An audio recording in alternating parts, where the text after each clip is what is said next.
live ya kiongozi Miroboy. Ni kipindi chako ambacho kinakuja kila wiki. Leo live ya kiongozi Miroboy 1 na 2 imetembelea soko la Temeke Stereo. Nimekutana na mfanyabiashara Juma Hatibu maarufu Juma Guta.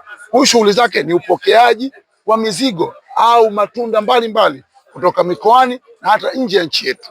Juma Hatibu, unanufaika vipi kwa shughuli zako za upokeaji? Ujue kwa kila kwenye shida kuna raha zake. Na kila unapoona kuna shida ujue kuna raha vile. Unanufaika na hasara napata. Na matatizo yapo. Matatizo yapo. Kwa hiyo manufaa yapo na matatizo yapo. Ndio maisha yanavyokuwa. Labda una ujumbe gani kwa wale ambao wapo mikoani ndio wafanyabiashara mnaoshirikiana nao wanaandaa mizigo na kumitumia nyie au kuagiza mizigo ile wafikieni ambao nyinyi ni wapokeaji? Una ujumbe gani kwao?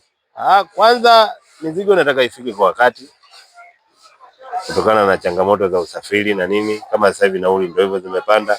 Kwa serikali wanasema bado hajapandisha nauli, lakini gari hizi za kukodi nauli zimepanda. Serikali haijapandisha nauli, lakini vishoka wamepandisha.